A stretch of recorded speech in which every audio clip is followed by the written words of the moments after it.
So अब यो भिडियोमा चाहिँ हामी पाइथनमा डाटा टाइप्स भनेको के हो भनेर हेर्दैछौँ। डाटा टाइप्स भनेको चाहिँ हामीले प्रोग्राम लेख्दै गर्दाखेरि डिफ्रेन्ट डाटाहरू युज गरिन्छ अनि भेरिएबलहरू पनि युज गरिन्छ। सो भेरिएबल र डाटा टाइप्स। भेरिएबल भनेको चाहिँ अब एउटा कन्टेनर भयो हैन, हामीले अगाडि नै पढिसक्यौँ।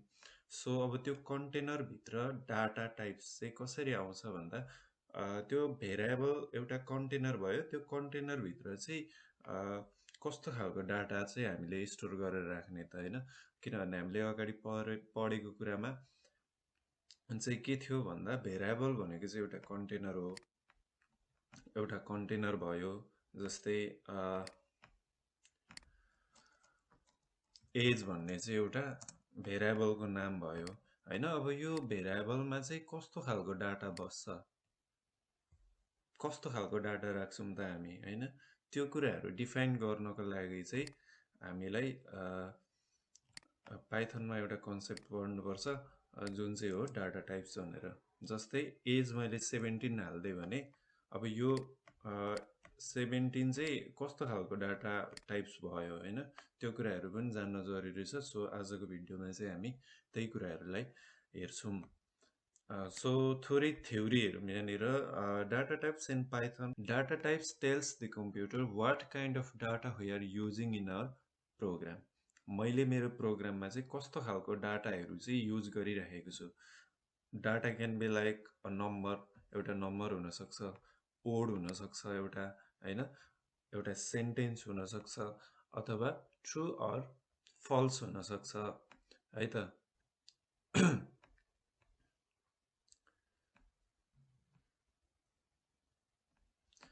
सो अब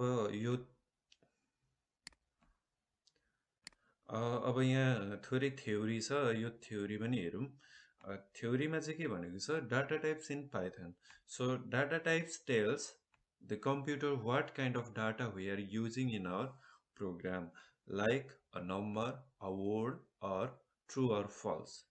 यसको मतलब चाहिँ हामीले हाम्रो प्रोग्राम लेख्दै गर्दाखेरि कस्तो खालको डाटा, कुन टाइपको डाटा चाहिँ युज गरिरहेको छौँ। That can be a number हुनसक्छ, वर्ड हुनसक्छ, सेन्टेन्स हुनसक्छ, अथवा ट्रु अर फल्स हुनसक्छ। यो कुराहरू चाहिँ हामीले ध्यान दिनु पर्यो। When we write a program in Python, we work with different type of informations like number, text or answers like yes or no. That means हाम्रो डाटा अथवा इन्फर्मेसनहरू हामीले डिल गर्न आँटेको इन्फर्मेसन अथवा डाटाहरू चाहिँ नम्बर्स पनि हुनसक्छ, टेक्स्ट पनि हुनसक्छ र एन्सर पनि हुनसक्छ, जस्तै yes or no अथवा ट्रु अर फल्स टाइपको है। यो चाहिँ each type of information is called a data type. So overall हेर्नु पर्दाखेरि चाहिँ एउटा भेरिएबलले भ्यालु होल्ड गर्दा कस्तो खालको भ्यालु चाहिँ होल्ड गरेर बसेको छ, त्यो कुराहरूलाई चाहिँ हामीले के भन्ने, डाटा टाइप्स भन्ने। जस्तै नेम भन्ने एउटा भेरिएबल छ भने यसले चाहिँ कस्तो खालको डाटा होल्ड गर्छ त। अब हामीले एउटा कन्सेप्ट चाहिँ के हुनु पर्यो, नेम भन्ने बित्तिकै चाहिँ अल्फाबेट हुन्छ। अल्फाबेट भनेको के हो त, स्ट्रिङ डाटा टाइप्स भयो हैन, स्ट्रिङ डाटा भयो के। हामीले अगाडि हेरेको थियौँ नि यहाँनिर, string variable, a variable which stores string data. अब यो स्ट्रिङ डाटा चाहिँ कस्तो खालको हुन्छ, अल्फाबेट हुनसक्छ, वर्ड्स हुनसक्छ, अथवा टेक्स्ट हुनसक्छ। अनि स्ट्रिङ डाटा टाइप्स चाहिँ स्ट्रिङ डाटा चाहिँ जहिले पनि के भित्र हुन्छ, डबल कोटेसन भित्र हुन्छ भनेर पढेको हामीले, अथवा सिंगल कोटेसनमा राख्छौँ हामीले। यो कुराहरू अगाडिको भिडियोमा छ। सो अब यहाँनिर चाहिँ मैले गणेश भनेर राख्दै यसरी डबल कोटेसनमा भने अब यो डाटा टाइप चाहिँ कस्तो भयो, स्ट्रिङ डाटा टाइप भयो। त्यसपछि यो डाटाको टाइप चाहिँ कस्तो भयो, इन्टिजर भयो हो। अब यो कुराहरू यहाँनिर छ। जस्तै types of data types, integer हामीले सर्ट फर्ममा के भन्छौँ, इन्ट भन्छौँ। अब यसको मतलब चाहिँ के हो, whole numbers without decimal point भनेको होल नम्बर 0 1 2 3 4 5 23 25 29 30 49 यस्तो डाटाहरू यस्तो नम्बरहरूलाई चाहिँ हामी के भन्छौँ इन्टिजर भन्छौँ। अनि त्यसपछि फ्लोट डाटा टाइप छ अर्को भनेको चाहिँ हाम्रो फ्लोट डाटा टाइप छ नम्बर्स विथ डेसिमल पोइन्ट अब 12.4 3.2 5.5 जहाँ चाहिँ डेसिमल पोइन्ट आयो भने अथवा त्यस्तो खालको डाटाहरू छ भने चाहिँ हामीले त्यो डाटालाई चाहिँ फ्लोट डाटा टाइप भनिन्छ। स्ट्रिङ भन्ने बित्तिकै चाहिँ कस्तो text are stored using string data type. अब मैले चाहिँ कुनै पनि स्ट्रिङ डाटाहरूलाई स्टोर गर्नुपर्ने छ भने त्यो केसमा चाहिँ म कस्तो डाटा टाइप युज गर्छु स्ट्रिङ डाटा टाइप युज गर्छु। अनि बुलेन भन्ने छ जसलाई चाहिँ हामी बुल पनि भनिन्छ है BOOL। So use for yes no question or decision in program. अब हाम्रो प्रोग्रामले कुनै केसमा डिसिजन लिनुपर्ने हुन्छ सो त्यो केसमा चाहिँ yes no it has two value true or false. अब कम्प्युटरको केसमा जहिले पनि ट्रु र फल्स हुन्छ होइन। ट्रु भनेको 1 भयो फल्स भनेको 0 भयो भन्ने पनि छ एउटा जस्तै दुईटा भ्यालु हुन्छ है कम्प्युटरले बुझ्ने 1 र 0। 1 भनेको 1 ले ट्रु इन्डिकेट गर्छ र 0 ले चाहिँ अलवेज फल्स इन्डिकेट गर्छ कम्प्युटरको ल्याङ्ग्वेजमा। सो अब ट्रु र फल्स डाटाको लागि चाहिँ कस्तो खालको डाटा टाइप युज हुन्छ भन्दा बुल टाइपको। होल नम्बरको लागि 1 2 3 4 छ भने इन्टिजर युज हुन्छ। 12.5 1.2 यस्तो डाटा डेसिमल भएको युज भएको छ भने फ्लोट डाटा टाइपमा युज हुन्छ। त्यसपछि जस्तै टेक्स्ट अल्फाबेटहरू आएको छ भने त्यो केसमा चाहिँ हाम्रो स्ट्रिङ डाटा टाइप युज हुन्छ।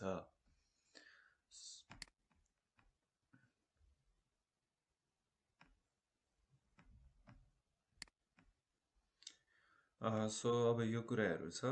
यसपछि चाहिँ हामीले प्रोग्राम हेरौँ डाटा टाइप्सहरू को बारेमा प्रोग्राममै हेऱ्यौँ भने चाहिँ अझै क्लियर हुन्छ। सो म चाहिँ हाम्रो कोड एडिटरमा जान्छु अनि यहाँनिर एउटा नयाँ फाइल बनाउँछु म जुनलाई चाहिँ म डाटा टाइप्स डट पाई भनेर। सो अब यो फाइल बनाउँ डाटा टाइप्स डट पाई भन्ने। यसमा चाहिँ अब एउटा डाटा टाइप लाई रिप्रेजेन्ट गर्ने एउटा प्रोग्राम लेखौँ। जस्तो हामीले चाहिँ सपोज मेरो प्रोग्राम चाहिँ program to input students name age and marks in a subject है। अब एउटा कुनै पनि सब्जेक्टमा चाहिँ मार्क्स उसको कति मार्क्स आयो भनेर इनपुट गर्ने एउटा प्रोग्राम लेख्छु मैले। यसमा अब के भ्यालु चाहिँ अथवा के डाटा चाहिन्छ त मैले सुरुमा चाहिँ प्रोग्राम गर्नुभन्दा अगाडि मैले के कुरा चाहिँ क्लियरली भिजुअलाइज गर्नु पर्यो भने मैले यो प्रोग्राम गर्दै गर्दाखेरि मलाई के डाटा टाइप्सहरू चाहिँ चाहिन्छ अथवा के डाटाहरू चाहिन्छ। मलाई चाहिने भनेको तीनटा डाटा छ। एउटा भनेको नेम भयो त्यसपछि अर्को भनेको एज भयो अनि त्यस्तै गरी थर्डमा छ मार्क्स। मलाई अब कतिवटा चाहिएको रहेछ डाटा जम्मा तीनटा डाटा चाहिएको रहेछ। नेम जहिले पनि कस्तो फर्ममा हुन्छ अल्फाबेट हुन्छ। अल्फाबेट हुने बित्तिकै यसलाई हामी के भन्छौँ भनेको थिएँ अल्फाबेट टेक्स्ट आउने बित्तिकै वर्ड आउने बित्तिकै एबिसिडीहरू अल्फाबेटहरू भयो नि जुन यस्तो खालको क्यारेक्टरहरू अथवा स्पेसल क्यारेक्टरहरू जस्तै dollar sign star underscore hyphen यस्तो खालको क्यारेक्टरहरू पनि आइहाल्यो भने यसलाई हामी स्ट्रिङ मान्छौँ स्ट्रिङ डाटा मान्छौँ। सो स्ट्रिङ डाटालाई चाहिँ पाइथनले बाई डिफल्ट स्टोर गर्छ तर एज मार्क्स भन्ने डाटाहरू जुन छ यसलाई चाहिँ हामीले कन्भर्ट गर्नुपर्ने हुन्छ। तर अहिले हामी त्यो गर्ने कन्भर्जन पाटोमा जाँदैनौँ जस्ट सिम्पल कन्सेप्ट मात्रै बुझ्छौँ। सो नेम चाहिँ जहिले पनि कस्तो खालको हुन्छ त स्ट्रिङ टाइपको किनभने त्यहाँनिर अल्फाबेट हुन्छ स्ट्रिङ हुन्छ नेम जसलाई चाहिँ हामी सर्ट फर्ममा एसटीआर पनि भन्छौँ। त्यसपछि एज चाहिँ जहिले पनि होल नम्बरमा हुन्छ है। होल नम्बरमा भनेको 1 2 15 18 90 55 हैन, कहिले पनि एज त 55.5 यस्तो त हुँदैन नि त। सो यसलाई हामीले कस्तो डाटा टाइप दिनु पर्यो, इन्टिजर है, इन्टिजर, जसलाई चाहिँ हामी के पनि भन्छौँ, इन्ट पनि भन्छौँ। सो अर्को छ मार्क्स। अब यो मार्क्स चाहिँ जस्तो पनि हुनसक्छ, सपोज 75 हुनसक्छ होइन, 55.5 हुनसक्छ कोही बेला। सो यसमा चाहिँ के भइरहेको छ त, यस्तो डेसिमल बिनाको पोइन्ट पनि मार्क्स पनि आउन सक्छ अथवा डेसिमल पोइन्ट सहित पनि आउन सक्छ। भने यो केसमा चाहिँ हामी जहिले पनि यो मार्क्स जस्तो जुन डाटाहरू छ यस्तो कुराहरूलाई चाहिँ हामी जहिले पनि फ्लोटमा राख्छौँ। अनि यसलाई पनि हामी के भन्छौँ, फ्लोट नै भन्छौँ है। सो यो चाहिँ हामीले दिने नाम फ्लोट, इन्टिजरलाई इन्ट भनिन्छ, स्ट्रिङलाई एसटीआर भनिन्छ। एउटा डिनोटेसन जस्तो हो यो चाहिँ। सो यति कुराहरूमा आई होप कन्फ्युजन हुँदैन होला यहाँ। यसलाई चाहिँ मैले यहाँ कमेन्टमा राखिदिएँ, यसलाई पनि कमेन्टमा राखिदिएँ मैले। सो अब यसको प्रोग्राम हेरौँ। मैले के गर्नुपर्ने छ, प्रोग्राम अथवा यहाँ अझै एउटा क्वेसन जस्तै बनाऊँ है, write a program in Python to, अब यो चाहिँ ल क्वेसन भयो है, write a program in Python to input student's name, age and marks in a subject। अथवा यो भन्दा पनि अझै सिम्पल मा जान्छु म सुरुमा है। जस्तै write a program in Python to store name, age and marks of a student, marks of a student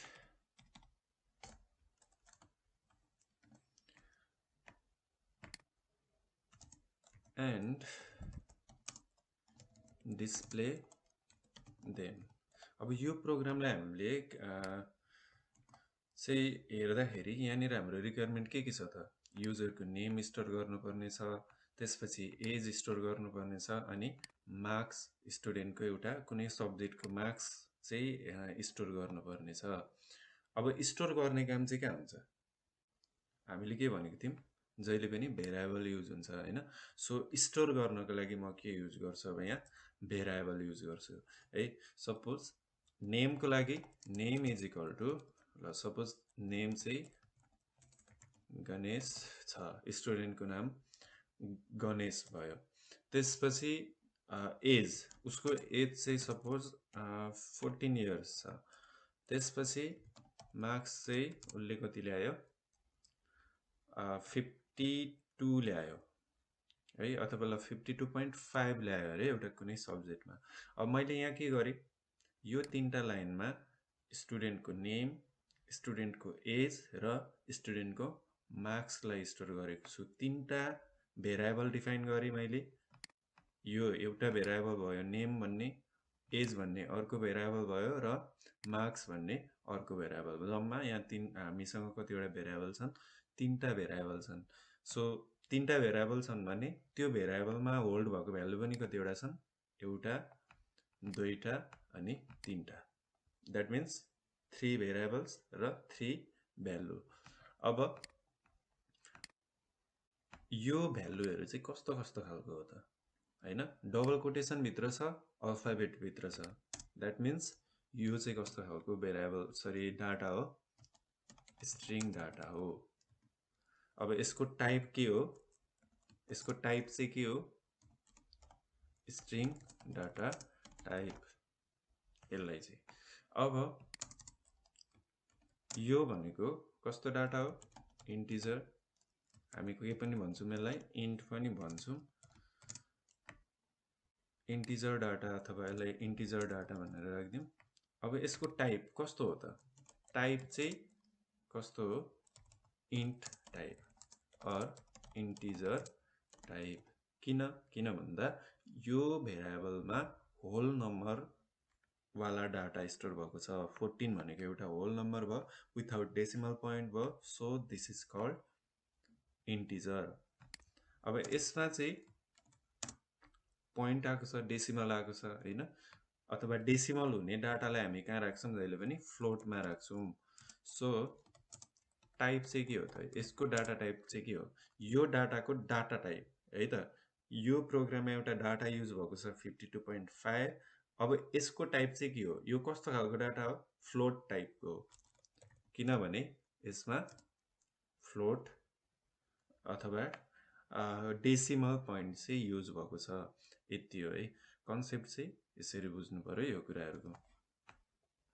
अब यसलाई हाम्रो प्रोग्रामले अर्को के पनि भनेको छ भने marks of student and display them अब डिस्प्ले गर्नको लागि हामी के गर्छौं जहिले पनि प्रिन्ट फंक्सन युज गर्छौं प्रिन्ट नेम प्रिन्ट एज अनि प्रिन्ट मार्क्स जम्मा तीनटा भ्यालुलाई प्रिन्ट गरे मैले यो चाहिँ हामीले आउटपुट दिएको युजरलाई अब यो कुराहरु मैले रन गरेर हेरे भने टर्मिनलमा हाम्रो यहाँबाट गएर जस्तै हाम्रो फाइलको नाम के छ अगाडि पाइथन हुनु पर्यो स्पेस फाइलको नाम डाटा टाइप्स डट पाइ इन्टर गरे भने मेरो अब तीनटा आउटपुट आउँछ गणेश 14 र 52.5 अब यो कुराहरु कहाँबाट आयो गणेश भन्ने चाहिँ प्रिन्ट भित्र नेम छ नेम भित्र गणेश भ्यालु भएको होल्ड भएको छ त्यही प्रिन्ट आउट भयो प्रिन्ट भित्र एज भन्ने भेरिएबल छ एज भन्ने भेरिएबलले 14 होल्ड गरेर बसेको छ त्यही 14 यहाँ आउटपुट आयो प्रिन्टको हेल्पबाट त्यसपछि प्रिन्ट मार्क्स भित्र मार्क्स भन्ने भेरिएबल छ एउटा यो भेरिएबलमा चाहिँ 52 भन्ने 52.5 भन्ने फ्लोट टाइपको डाटा छ त्यो डाटा चाहिँ हाम्रो जस्तोको जस्तै यहाँ प्रिन्ट भयो सो यो चाहिँ हाम्रो डाटा टाइप्सको बारेमा भयो यसलाई क्लियर गरिसकेपछि अब आउने कन्टेन्टहरु अझै इजी हुँदै जान्छ so see you in next video thank you for watching